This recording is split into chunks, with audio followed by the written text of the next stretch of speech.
चैत्री पूर्णिमा के दिन श्री हनुमान जी महाराज का प्रागट्य हुआ। फिर गतिमान, रतिमान, मतिमान, कैतुमान, रतिमान, ऐसे हनुमान जी के 5 भाई और जन्मे। तो 6 भाइयों का जन्म हुआ है। 6 भाई भगवान कभी कम नहीं देता, अधिक देता। और आज भी नियम है महाराज, जिसकी फैक्ट्री नहीं चलती हो, प्रॉपर्टी की आप खरीदारी बेचादारी करते हो, प्रॉपर्टी से जुड़ा हुआ काम करते हो, या लोहे से जुड़ा हुआ करते हो, या फैक्ट्री आदि का कर्म करते हो, कोई मैन्युफैक्चरिंग करते हो, वो नहीं चल रहा, तो हनुमान जी के उल्टे पांव का सिंदूर लीजिए और हनुमान जी के दूसरे नंबर के भाई गतिमान का नाम लीजिए। किसका नाम लेना है? गतिमान। गतिमान का नाम लेकर फैक्ट्री के बाहर या फैक्ट्री पर एक स्वस्तिक का निर्माण कर दीजिए, हनुमान जी के उल्टे पांव के सिंदूर और गतिमान का नाम लेकर। कभी आपकी फैक्ट्री कोई काम नहीं निकालेगी, उन्नति की ओर ही निकल जाएगी, कभी घाटे की ओर नहीं जाएगी। गतिमान, रतिमान, केतुमान, मतिमान, ये जितने भी नाम है हनुमान जी के भाइयों के, ये सब कल्याण करते हैं। एक एक नाम कल्याण करते हमारे। एक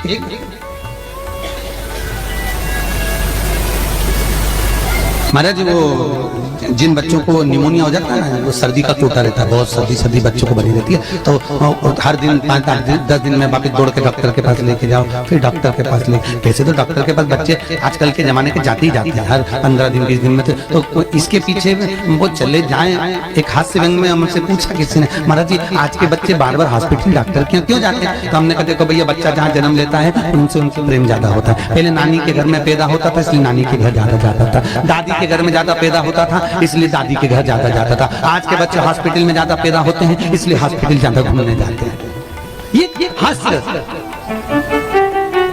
पर यदि बच्चे को सर्दी ज्यादा होती है, निमोनिया ज्यादा होता हो, ठंडा का कोटा ज्यादा रहता हो, तो पीपल के 5 पत्ते महाराज उस पर घृत लगाकर हनुमान जी के तीसरे नंबर के भाई व्रतिमान का नाम लेकर, व्रतिमान का नाम लेकर बच्चे की छाती पर एक वस्त्र से उसको बांध दीजिए, रात्रि भर बंधे रहने दीजिए महाराज। और बांधना कौन से दिन है? 12 तिथि को, बस एक बार बांधना है, उसके बाद सर्दी का कोटा नहीं रहता महाराज, बच्चा स्वस्थ अपने आने।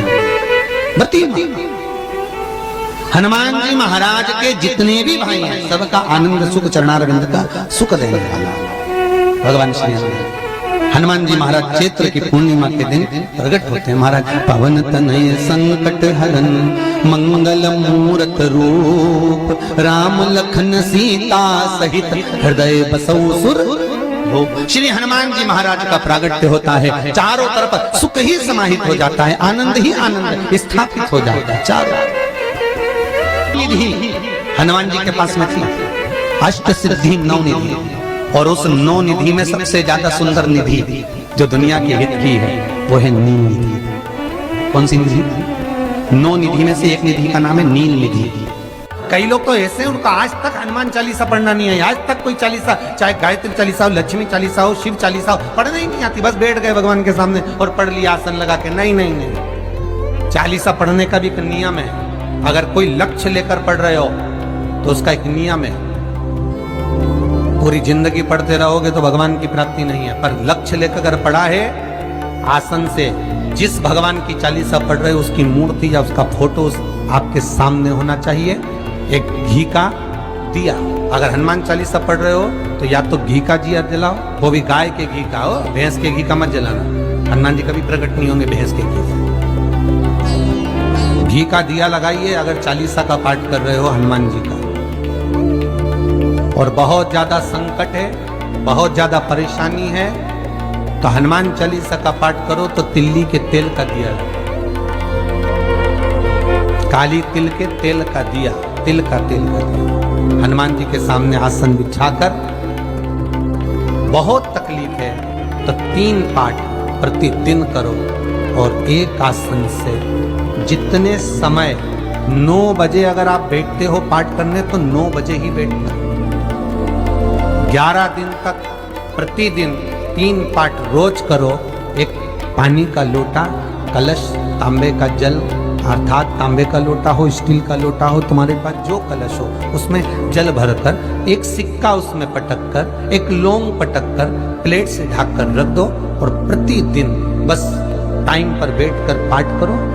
11 दिन पूर्ण होंगे, जिस कामना से आपने पाठ करा है बस वो सिक्का वो लौंग कलश में से निकाल लो, जल का आचमन करो और जिस काम के लिए करा है वो जल उस प्रयोग में ले लो।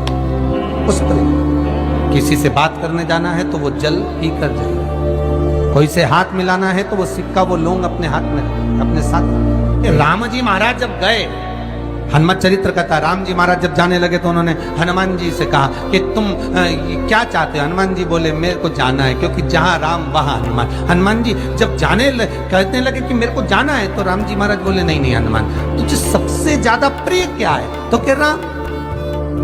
तो हनुमान तू कह रहा है सबसे ज्यादा प्रिय है राम प्रिय है, तो एक बार जिस समय देवऋषि नारद का अपमान हुआ, विश्वामित्र बाबा का अपमान हुआ, उस समय पर एक राजा ने जब अपमान करा तो तूने उसको राम नाम लिखकर एक जगह पर बिठा दिया और कहा कि तू राम नाम जपते रहे। उसने राम नाम जपा। तब हनुमान याद कर, मेरे सम्मुख में तू खड़ा था और युद्ध होने वाला था, तो तूने क्या कहा था?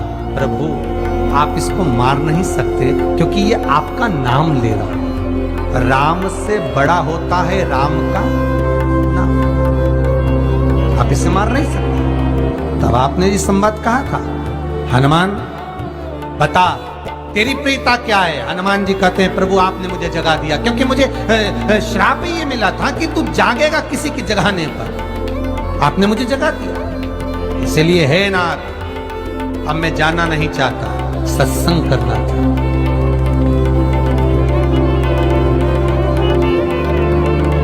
श्री राम जी का चरित्र, अब मैं सत्संग करूंगा, भजन करूंगा, नाम जाप करूंगा। पर राम जी जानते हैं हनुमान से कहा, हनुमान मेरा जाने का समय आ गया, मुझे तो जाना पड़ेगा ना। सीता पृथ्वी में चली गई, मुझे भी जाना है। मैं सरयू के जल में अपने प्राणों को त्यागूंगा, मानव का शरीर है, इसको त्यागना तो पड़ेगा ना हनुमान। हनुमान जी बोले तो त्याग दो, त्यागने में क्या दिक्कत है, त्यागो आप। पर दिक्कत एक बहुत बड़ी है। तो राम जी ने जैसी कहा दिक्कत बहुत बड़ी है, तो हनुमान जी पूछे ऐसी कौन सी दिक्कत है? हनुमान जी के शब्द सुने तो राम जी बोले, जब जिस समय पर तुम सूर्य को निगल गए थे, इंद्र को क्रोध आया था और इंद्र ने तुम पर वज्र का जब प्रहार करा था, जब वज्र का प्रहार इंद्र ने करा तब तुम्हारा नाम हनुमान हुआ। तब सारे देवी देवताओं ने तुम्हें वर प्रदान करा। उस जगह पर यमराज भी खड़ा था, तो यमराज ने तुम्हें वर दिया था कि जहां हनुमान होगा वहां यमराज नहीं होगा। अब दिक्कत यह है कि मुझे प्राण त्यागना है और तू मुझे 1 मिनट के लिए नहीं छोड़े, तो यमराज आएगा कैसे? दिक्कत वहां अड़ी पड़ी।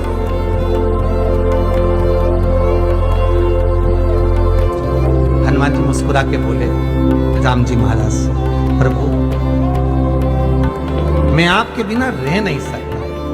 तो राम जी बोले मैं भी जानता हूं कि तू मेरे बिना नहीं रह सकता, पर एक काम तो कर सकता है ना। क्या?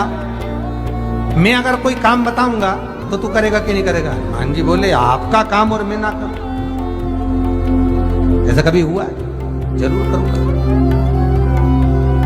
ठीक है। बस अब राम जी महाराज ने सोच लिया कि हनुमान को जाने से पहले काम पर लगा। अब वो कौन सा काम था? बोलो रे भाई। हनुमान जी को कहां काम पर लगाया राम जी ने? किस जगह पर काम पर लगाया? अरे सभी ने रामचरितमानस सुनी है, खूब सुनी, जल्दी बताओ। राम जी महाराज ने प्राण त्यागते समय, सरयू जी में प्राणों को देते समय, राम जी ने हनुमान जी को किस काम में लगाया था कि राम जी ने अपने हाथ की एक मुद्रिका जिस पे राम लिखा हुआ था, वो मुद्रिका एक अयोध्या की एक सरंग में जमीन में डाल दिया और हनुमान से कहा जा जरा ढूंढ के लेके आ, मैं अभी घूम कर आया। और हनुमान जी तलातल रसातल भूमि के नीचे पताल में चले गए उस मुद्रिका को ढूंढने के लिए जिस पे राम लिखा है। और हनुमान जी पूछते भी जा रहे राम कहाँ है? राम की मुद्रिका पड़ी थी, राम की अंगूठी है, और राम का ही सत्संग करते करते जा रहे। और राम जी चले गए सरयू, क्योंकि हनुमान अगर होगा तो यमराज नहीं आ सकता। हनुमान को यहां से हटाना पड़ेगा, तब यमराज लेने के लिए आ सकता। तब यम आए, क्योंकि यम अपने नियम को धारण करेगा, चाहे कृष्ण हो चाहे राम। वास्तु के हिसाब से केवल एक दीवार ऐसी होती है जहां पर हनुमान जी का चित्र लगाया जाता है। चाहे तुम पर्वत उठाने वाला चित्र लगाओ हनुमान जी का, चाहे बैठे हुए लगाओ, चाहे रामायण पढ़ने वाला लगाओ, चाहे लंका दहन करने वाला लगाओ, चाहे राम नाम जपने वाला लगाओ, चाहे लक्ष्मण को संजीवनी देने वाला लगाओ, चाहे मौन मुद्रा में लगा दो, चाहे स्तुति में लगा दो, चाहे भजन में लगा दो। हनुमान जी का कोई भी चित्र लगता है तो ना पूरब में लगेगा, ना पश्चिम में लगेगा, ना दक्षिण में लगेगा। हनुमान जी का अगर चित्र लगता है तो उत्तर की दीवार में दक्षिण को देखते हुए लगता है, केवल एक ही स्थान।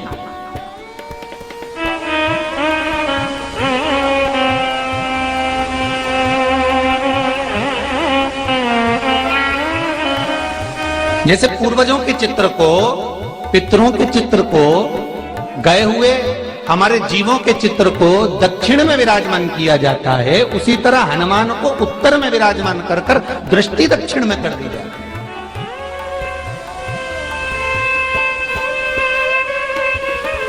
घर में हनुमान जी के जितने फोटो होते हैं उसको केवल दक्षिण दिशा में लगा और उत्तर दिशा में लगा बिठाते थे, और दक्षिण की ओर उनकी दृष्टि होना चाहिए, दक्षिण की ओर उनका मुख होना चाहिए।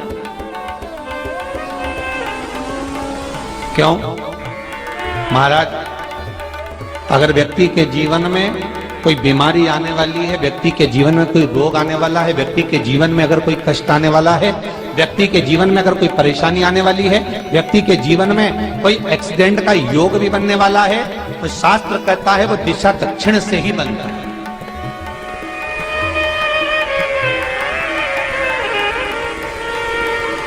ये दक्षिण जो दिशा है ये यम की दिशा है। यहां संपूर्ण परिवार के साथ यमराज अपने आनंद में निवास करता है।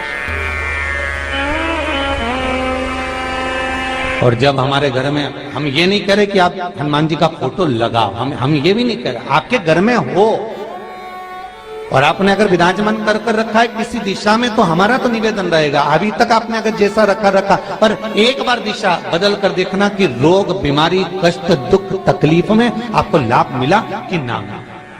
हनुमान जी ने केवल दक्षिण दिशा की ओर अगर मुख कर हमने विराजमान कर दिया, फोटो ही विराज दिया। हम ये नहीं कहेंगे आपसे कि आप बाजार से फोटो खरीद के लाओ फिर लगाओ, नहीं, आपके घर में हो तो आप लगा दीजिए, आपके घर में हो तो विराजमान कर।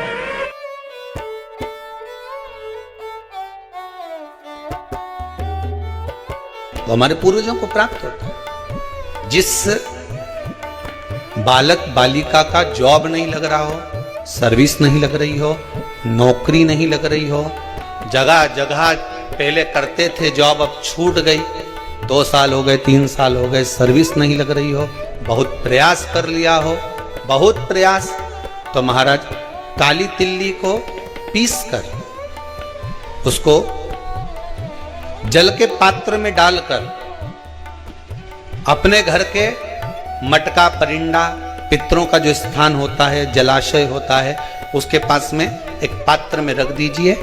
बेलपत्री या बट का पेड़ या पीपल का पेड़, इस वृक्ष के नीचे एक रात्रि तक रखे रहने के बाद में दूसरे दिन अपनी कामना करकर, जिनका जॉब नहीं लग रहा, सर्विस नहीं लग रही, नौकरी नहीं लग रही, या कहीं उलझने उत्पन्न हो रही है, उस व्यक्ति को हाथ में ले जाकर उस पात्र का जल, 3 वृक्ष पितरों के तुल्य हैं। कल की कथा में कहा था, पहला बेलपत्री का, दूसरा पीपल का, तीसरा बड का, ये 3 पितरों के तुल्य हैं। इन 3 में से किसी भी वृक्ष के नीचे उस काली तिल के जल को समर्पित कर दीजिए। महाराज, बाबा चाहेगा भोलेनाथ जी चाहेगा तो 3 महीने में कहीं ना कहीं योग बना ही देगा। ये बाबा पर विश्वास रख, शंकर भगवान पर भरोसा विश्वास रखकर आप कार्य करेंगे, क्यों ना हो।